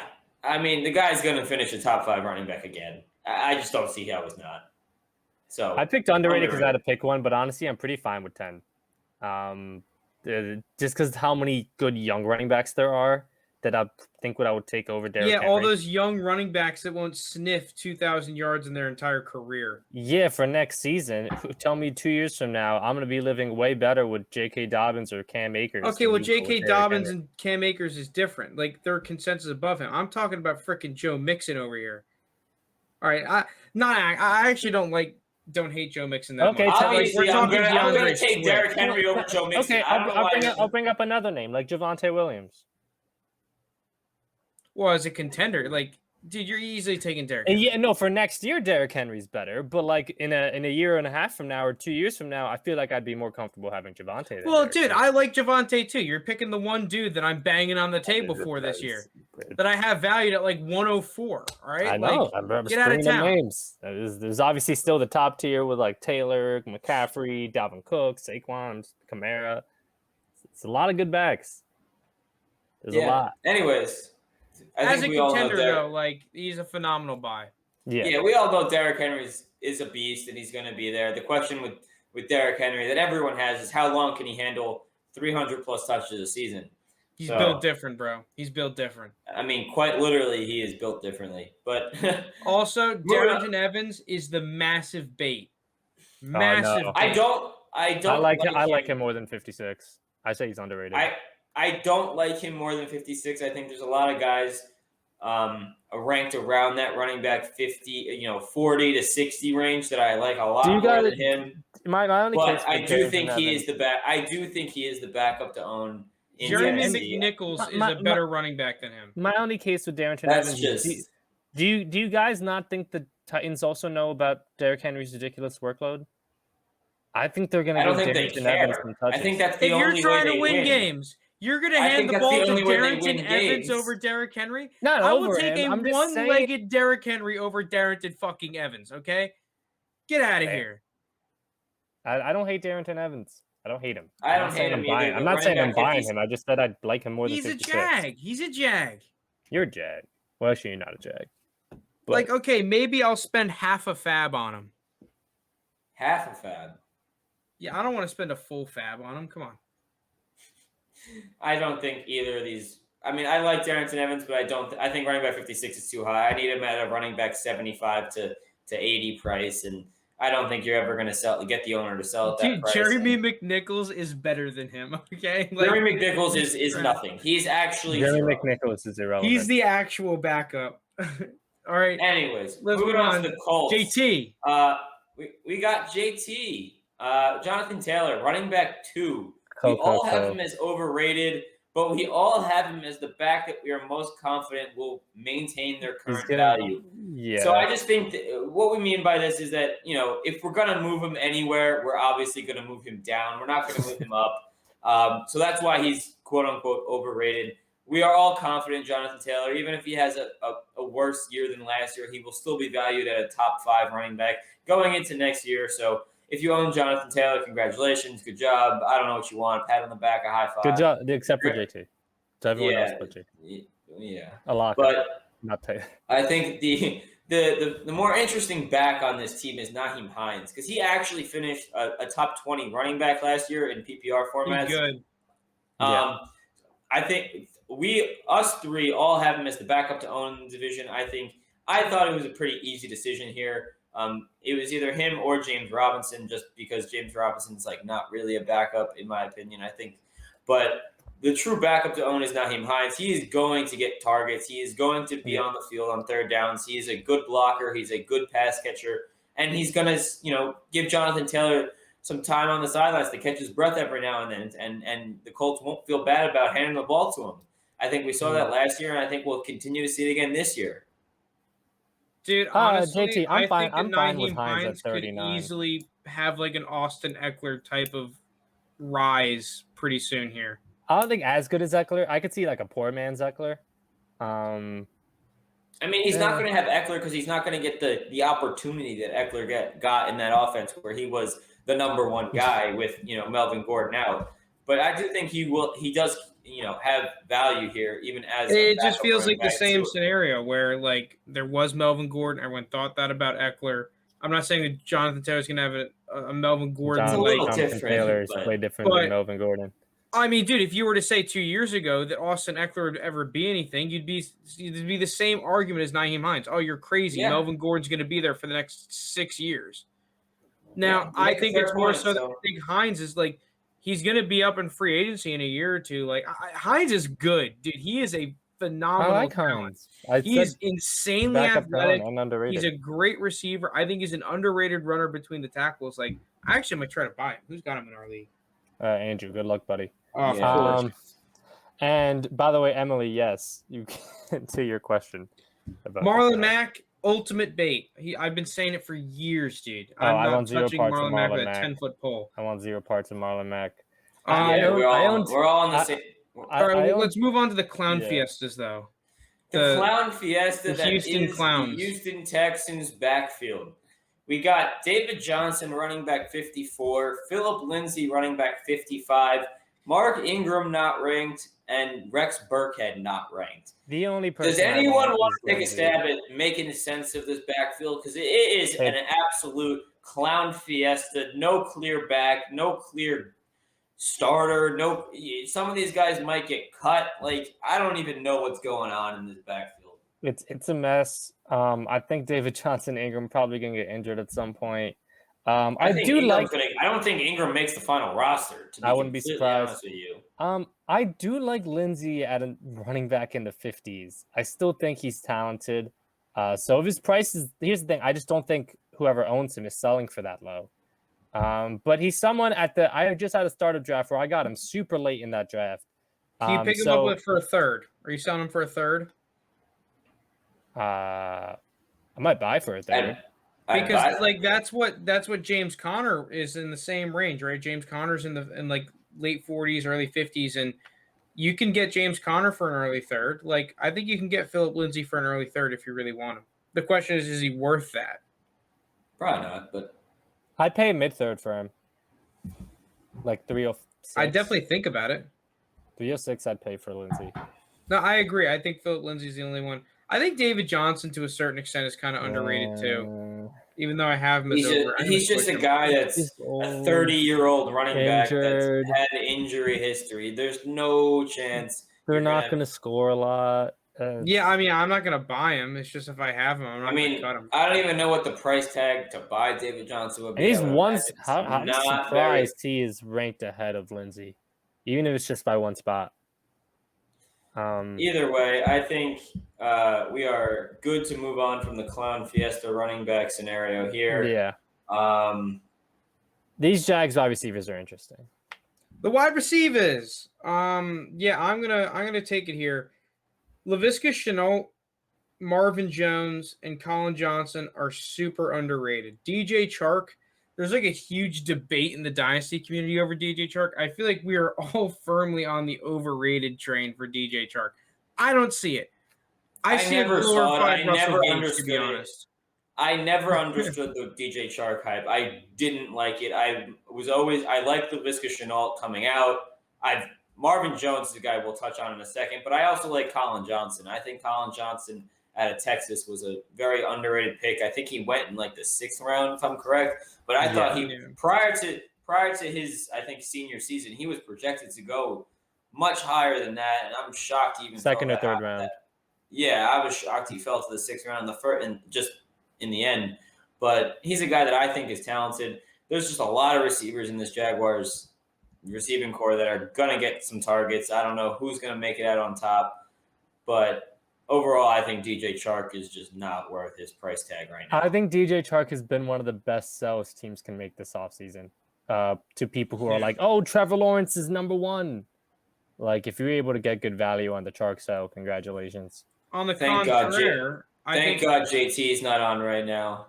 Marvin Jones, I think, is the best buy. I saw a post on Twitter. Marvin Jones is a nice buy. I can give credit to them. He has beaten his ADP. I think it was one of the DLF guys, Dynasty League. Every single year for every single year he's beaten his ADP, and it's going to happen again. It's going to happen. His ADP is 73. Are you crazy? He's going to finish a wide receiver. He's going to finish like a wide receiver 4th. And it's going to be – people who have him are going to be happy they have him. And you could probably go out and buy him for not a whole lot right now. What do you think it would cost? I have no idea. A third? Marvin Jones, a mid to late third? Like, for a contending team, that's almost I do that on a heartbeat. Exactly. Like, Marvin Jones is a guy that they went out and signed in free agency. Obviously, it wasn't a huge contract. It wasn't the money that Kenny Golladay got from the Giants or anything like that. But he's a guy that produces every single year and has produced every year of his career. I don't think it changes now. If anything, he's going to be taking balls from a guy that was the highest rated quarterback to come out since Andrew Luck, Peyton Manning, whatever you want to say. So, dude, Laviska Shenault, though, easily one of the most underrated players. The beast. I'm sold on him, to be honest. I don't know how much, like, be in like that 26 to 30 range or the 25 to 30 range. I think is fine for him. I don't know if I can put him into like the top 22 receivers. Yeah, I can't. That's the thing with him is, I think he's receiver 29 right now. I think that is a pretty spot on evaluation of him. I don't think I would. Like, I put him as overrated because if I had to move him anywhere, I'd move him probably down a few slots before I move him up. Yeah. But I do like Laviska Shenault. I think he's a very talented wide receiver. I think they're going to do a lot of things with him in this upcoming year with, Urban Meyer trying to get creative. So overall, I do like him, but I can't put him up into that receiver 2 overall range. All right, let's go into the Titans. This is like a stacked receiving core. Holy crap. Julio, A.J. Brown, Josh Reynolds, Des Fitzpatrick. I don't really think we need to say much on Julio and A.J. Brown. We all have A.J. Brown is overrated, but like by what? I put C next to him. It's the same argument. It's the same thing we said about Jonathan Taylor. He's ranked so high that you really can't move him up. But we're all confident that he's going to remain that top 5 wide receiver at worst. He's a top I don't think he's a top 5 guy. I'm going to come out and say it. I don't know how you say that after his season. Dude, I think never mind top 5. I think he's in my top 3 dynasty. You can make a case for 2 after. See, that's Justin the problem Jefferson. is that A.J. Brown, if I had A.J. Brown, I would sell him because you can get a wide receiver 1, like the wide receiver 1 price for him. And I'm selling. I'm out. You're in the minority, bud. But all right. Maybe really he's wide AJ receiver Brown. 5. I'd much rather have Calvin Ridley. Oh, I'd still Calvin rather Ridley. You realize the age difference there. Right? I don't care. I don't care about the age difference. I don't think A.J. Brown is going to be putting up. I don't care about the age yards difference for the next when 10 the years. Production. That's ridiculous to expect. I don't care about the age difference. He's not Julio Jones. I like Calvin Ridley. AJ Brown, man, he's a fucking beast, and he's only entering his 3rd season. Like, I'm not an ageist as much as like JT, but man, AJ Brown is. If they're going to put up the same numbers, which they probably are, no, he's not. He's not. He's just not. So I'll take AJ Brown. I'm with you, Jake. You want to make a pod bet? What? Who's going to finish higher? Yep. Who's next going to finish season? higher? Just next season, or next year. Who's going to finish higher next year? Are we taking into account injuries? Because both of them had injuries last year. All right, they gotta. If one of them doesn't play, like, they have to play like a minimum of like what, 12 games, 13 games. Sure. All right, I'm taking Calvin Ridley. Easy, All no right. question. No doubt in my mind. AJ Brown, and even if Calvin Ridley does finish slightly better, like it's when the stats are identical, but one guy's like 4 or 5 years younger. I'm like, eh. That's what I'm saying. That's the only difference. I believe the stats are going to be very, very similar. Difference. Very similar stats, but you got to take in the age at some point here. If you're going to think they're going to put up the similar stats, you got to take the guy that's younger. I think Calvin Ridley's going to put up way more. Way more. All right, then that's fair. Okay. So I think, again, you're in the minority here. I think Julio's an interesting guy. He's receiver 36 right now. Us 3 have him as underrated and not shockingly, I should say. JT has him overrated. 36 is a little bit low. which is crazy because he's still a top. It comes down to still injury. a top 24 year. It comes down to health. That's pretty much what it is. That's the quickest way to put it. As a guy that could finish receiver 1 just as easily as he could finish receiver 36, I think it's a little crazy. I think Des Fitzpatrick is pretty interesting. I put him as my backup to own. I liked him coming out. He was a 4th round pick, I believe. Yeah, he's pretty good. He had a great Senior Bowl. Yeah. I think 95 is underrated. Everyone else agreed. I put him as my backup to own. Say Julio does get that injury, or if AJ Brown, I know he got hurt for a little bit last year. If he gets hurt, they lost their tight ends receiving threats. Receiving threat was Jonnu Smith. I think he can step into that wide receiver 3 role. I'm not a big Josh Reynolds guy. He might start the year as wide receiver 3, but like long term, pretty on him. I think Des Fitzpatrick is someone who's interesting, and if you can grab him in the 4th round of your rookie drafts, I love that pick. Yeah, the interesting thing about Dez is that he has an extremely versatile skill set. You can line him up in the slot. He can play on the outside. You can ask him to fill a whole lot of roles in your offense. So I think that he is a guy that will have a role. It's just, is he going to be able to beat out Josh Reynolds? I do think that Des Fitzpatrick is more of a long-term play, and it's like a long shot at that. But, I mean, you're picking him, in the 4th round? So you're paying for a long shot price. So Racy McMath, I think, is the only guy that's a bait on this team. I hated his tape. I think he's a jag and a half. He's athletic, but that's really it. But that's a fake name. I still think that's a fake name. I think these 4 guys, though, Julio, AJ Brown, Des Fitzpatrick, Josh Reynolds, I think that might be the best receiving core in the league, like hands down. Ooh. I mean, when you have AJ Brown and Julio at the top, it's hard. That top duo is nice. Who would be second place? Oh no, I'm taking the Bucks. No, I'm taking the Titans. I think Titans. Is Antonio? That's pretty close. Is Antonio Brown still on the Bucks? Yeah, he is. Yeah, I'm taking. That's close, actually. That's close. I don't know. It depends on what AB you get, and the Bucks might get it in the tight ends because the Bucks have tight ends. Yeah. But let's move on to the Colts. The Colts, we think that the Colts are underrated across the board aside from Pittman. We are split on Michael Pittman. JT put him as the most overrated. I don't disagree with that, to be honest. So why, I guess I'm a little confused on why you say he's overrated at wide receiver 43. I think he's a guy that had 2nd round draft capital in him. He played well when he wasn't injured last year. He got a quarterback upgrade in the offseason. I'm just, why would you say he's? I just want to see what you think. I don't love him. For me, he would be in like late 30s range. Like I'd probably have him at like 37, 38. I'm not saying he's like a guy that's like way underrated at 43, but I do think he is slightly underrated. And to call him overrated, I was going to say, like, versus overrated, you'd have him in the later 40s. Here's my problem with Michael Pittman. I liked Michael Pittman coming out. I still like him to a certain extent. But here's the thing. He was hurt for a large part of last season, right?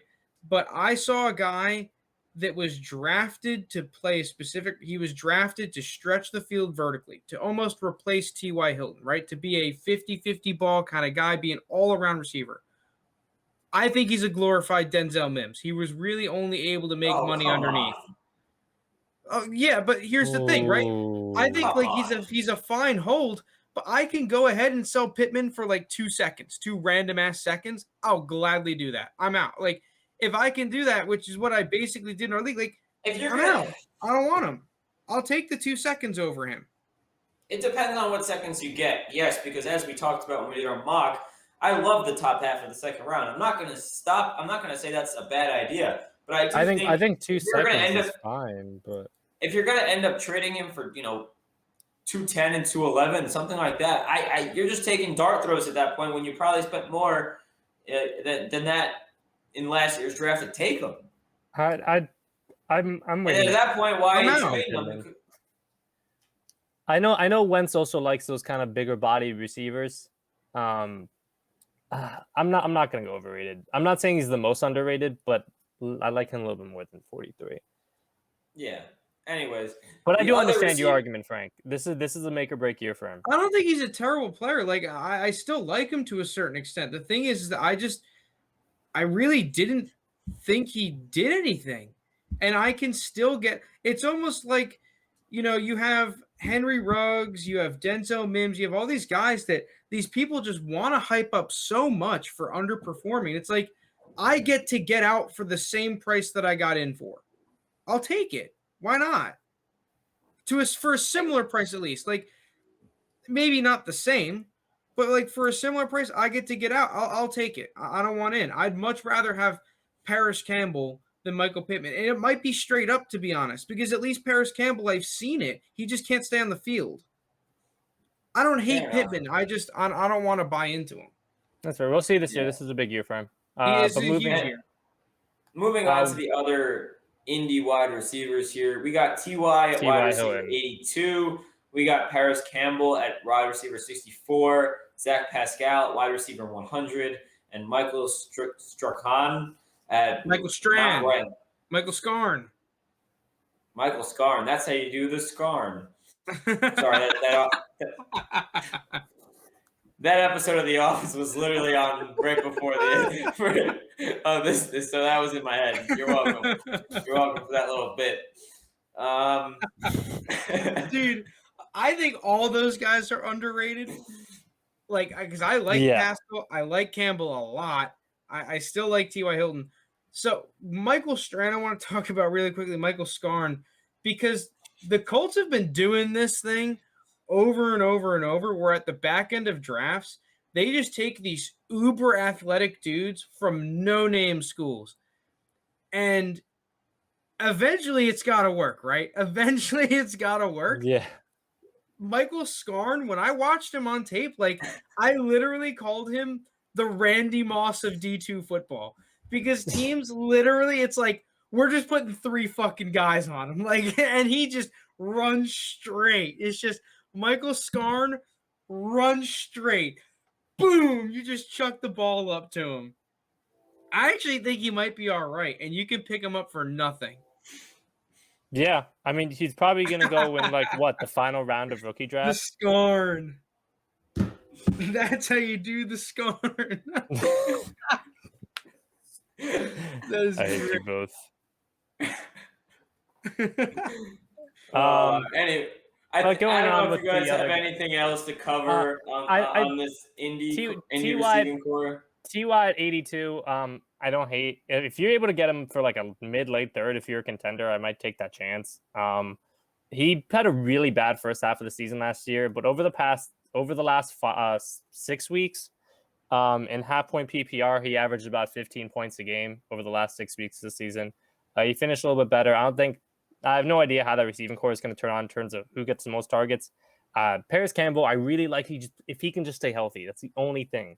If Paris Campbell can just stay healthy, I would like him so much more, and I would possibly have him the most underrated. But he just has to prove it to me. So those are my thoughts on those 2 guys. Anyways, moving on to the clown fiesta that is the Houston Texans. Their receivers are no less of a clown fiesta than their running backs. They got Brandon Cooks, receiver 54, Nico Collins, 68, Randall Cobb, 155, Isaiah Coulter, 156, Kiki Cutie, 123, Chris Conley, 145, and Andre Roberts, not ranked. I don't really have much to say on this. I mean, I think we all agree that the receiver that we like out of this group Nico, is Nico Collins.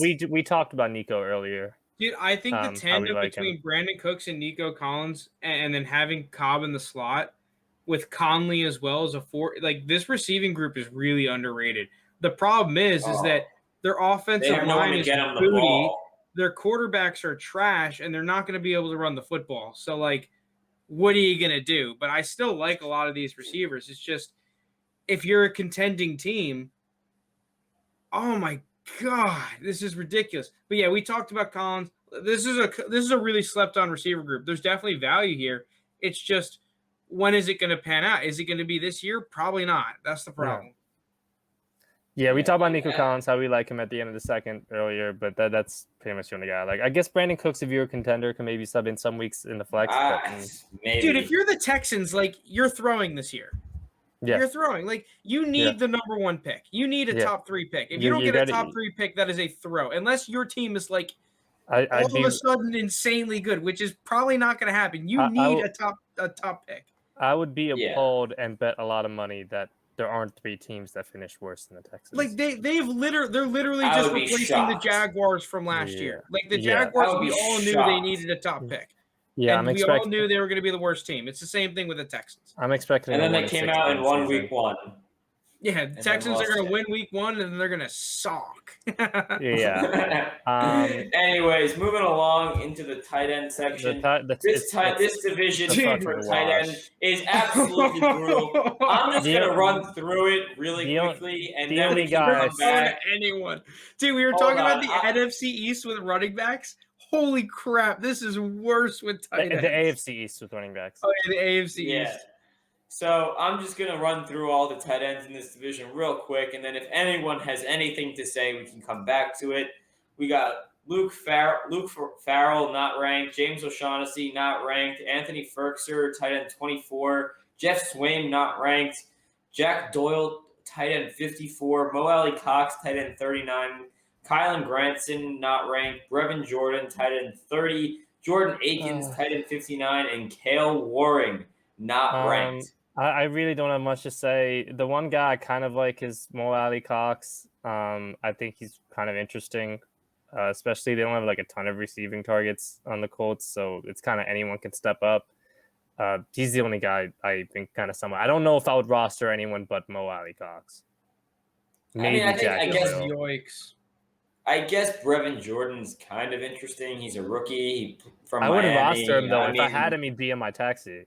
I'm saying, I think he stonks Brevin Jordan. I think that here's the play with Brevin Jordan. I said on stream, he's gonna play. He's gonna play immediately, dude. If he scores a touchdown week 1 and has like 3 catches, you could sell him for way more than you paid him for. I'm out. Bang, stonks. I'll invest a 4th into him, and I might be able to get a 3rd and a 4th. Bang time, or like a 3rd and 50 fab or something. I don't know. No shot, but you could sell him for more.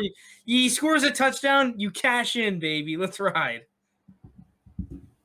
Yeah. Other than that, I really have nothing to say about this AFC South tight ends. There are a bunch of just Jags. I think the Colts are interesting, but I think they're gonna do like a committee tight end group again, which is just gonna, like the Browns, gonna screw you. You know? Yeah, I mean. Lounis said he likes Mo Alley Cox. He's a very athletic former basketball player. Jack Doyle's been around forever. Kylan Granson's a glorified receiver. Kylan Granson's a guy that I actually kind of like. I think he's kind of underrated considering he's not ranked. He had some hype early on, and that seems to have settled down. Yeah, so, I mean, overall, this division's kind of a mess. I mean, Anthony Ferkser is getting a lot of hype right now just because – people think that Titans offense is going to be pretty good, and they lost tight end role there is a bait, dude. Yeah, exactly. Like Jonnu Smith is a much more talented tight end, and he couldn't even finish. Because, dude, 90% of the plays you're blocking. Like that's the whole scheme. Is that you block a crap ton, and you have like 1 or 2 plays where they sneak a tight end out, and then you hit him on a big play. Yeah. That's the scheme. The scheme is not meant to George Kittle his ass, where you're throwing to him a lot. The scheme is we block the crap out of you, and a handful of times we sneak you, and then we use your athleticism to beat a linebacker. That's not consistent. And Ferkser isn't even as athletic as Johnny Smith. Moving on to this last segment, because the tight ends are a fucking wash. AFC South team most likely to overperform. We all picked the Colts. I wasn't lying, Frank. We all picked the Colts. Just because so many of their guys are so low. We had most of those receivers underrated. Wentz we had as underrated. So I just think those are the guys, and I think you guys agreed, that are most likely to overperform their I'm changing it. ranking. Oh. Frank just wants to be different again. The Titans are the most likely. They have so many guys ranked so highly. How could they possibly overperform? How is it possible? They have a top 10 running back, a top 12 quarterback, and then Jake, the one really high ranking that we agree with is he thinks is most overrated. with AJ Brown. Oh God. Go on. Let's hear it. Top 5 offense. Okay. It's a top 5 offense, man. And they're ranked as such. Oh, are they? Are they? The only player in the top 5 that I see is AJ Brown. That's it. Oh, Ryan Tannehill, QB 14? That doesn't seem very top 5. That's not even top 10. Dude, Derrick Henry, 10th? Oh, there's 9 better running backs than him? Okay. Freaking Julio Jones at 36. Yeah, I agree 36. That's underrated. Okay. Go on. Dude, he's closer to Michael Pittman than freaking actual receivers. He's closer to Michael Pittman than he is to Laviska Shenault. I promise you, if it was guaranteed that Julio would be healthy for like 75% of the season, he would be much higher. The only reason he's that low is Frisker. Oh my Frisker. God. Get the Frisker. I'm sleeping very good on it. Anyways, to hop down to the team that we have to most likely to underperform from a fantasy standpoint. Everyone picked the Titans except for Frank. All picked the Titans, and that's bad take. No, the Titans fans know what's up. Whatever. I already said it. They just have too many players ranked too highly to overperform, and there's just a more likelihood. I don't hear anyone saying that about any of the other good offenses. Oh, well, the Chiefs. Well, no, because they're going to underperform because they're also ranked highly. Here's the thing. What is Derrick Henry going to do? I already think 10 is fine for him. I might have him like 11th or 12th in dynasty backs, and him having another 2,000-yard year isn't going to change that for me. If anything, it's just going to be like, damn, even more carries. This one he got like 360 carries. I might even have to put him to 13. My point is, you turn AJ Brown around isn't going to top 2. Right. You turn around this time next year, from a dynasty perspective, are any of those I rankings going to be higher? bet you no one goes any higher. No one's moving up that list. They're only moving down the list. Yeah, it's fine. I'll be sitting there with all the fantasy points I scored last season because this offense is going to be freaking sick. And you have hold on, let me you have the Texans underperforming. What is it? The receivers are gonna underperform from 54, 68, 155. I want to hear this. So Frank, you have the Texans as most likely I love it. Underperform. Yep. They don't have a player.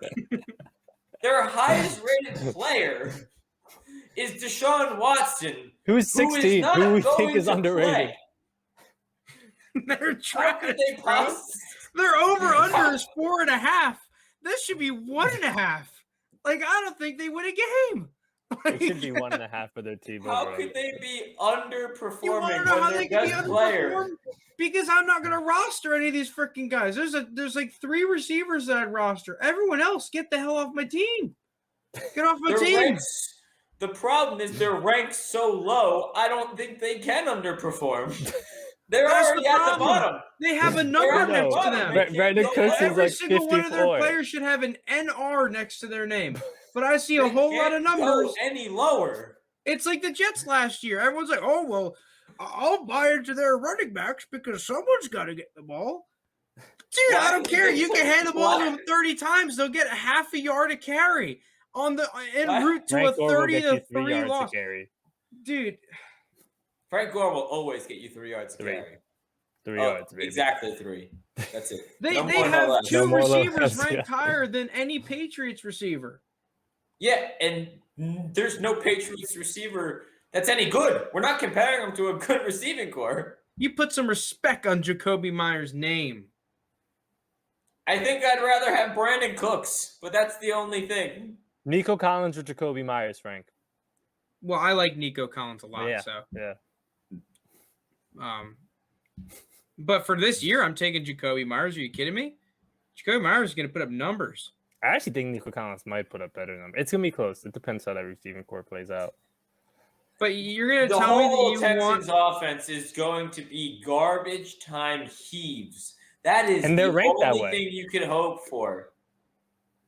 Well, what's going to happen with the Texans? They're going to be playing against Tyrod Taylor third-string becomes defense. They might get relegated. Tyrod Taylor becomes good all of a sudden? No. Davis Mills is out there chucking the pill? Tyrod Taylor is keeping Herbert on the bench. They're going to be down in every single game this season. They are going to be playing against second and third string defensive teams. How did that work for the Jets last year? How did that work for the 0-16 Browns? How did that work for any team that has ever sucked? Yeah, but the Jets going into last year, we didn't view as bad as we view the Texans going into this year. Yeah, but you wouldn't. No, because there are people. Oh, well, you could draft Denzel Mims. Oh, well, what about this guy? Oh, that's what I'm saying. What about Sam Darnold? I'm saying we're lower. I'm saying the Jets, even though like you're saying like all those they let you down. No one thought the Jets would be as bad as they were. Like no one everyone thought they were probably like a 5-win team. This year, we're all saying going into the year, and the rankings indicated the Texans are like a 2-win team max. That's generous, Lounis. Yeah, I'm being generous. That's because it's a 17th game. Wait, I want to show you something before we end the episode because hold on. What is does anyone know the line on the over-under for wins for the Texans next year? It's 4.5. Oh, can we put a pod bet that on under? Me and Steve both already took the under, but we should put you know those podcast funds we were talking about earlier. We just put all of it on the Texans just under. Slam it on the under. Slam the under. If you want to look on the stream real quick, hold on, I gotta move JT over. Yeah, get out of here. Get out of here, JT. JT, still in the chat. What is this? Probably this is from not. last year. What is this? I'm not watching. What is it? That's an under pick on the Jets at 6.5 wins last year. That's a heavy under. Yeah, that's my point. That's my point right there. Is the line was 6.5. The line this year is 4.5, and they have an extra game. Pretty bad. Low, is it? It's 6.5 again. I don't know. I faded the Jets so hard last year. They were my team I was most confident in to not make the playoffs. I mean, great. Good for you. What do you mean great? You're literally saying, oh, well, who thought the Jets were going to be bad? Everyone thought the Jets were going to be good. Well, no. I'm saying people didn't think they'd be good. The Jets were going to suck. Look at the over-under for the Jets last year versus the Texans. Just because Vegas thinks that the Jets were going to somehow be good doesn't mean that I did. You're saying, you didn't think the Jets were going to be good. You didn't think 1 or 2 Since wins when is bad.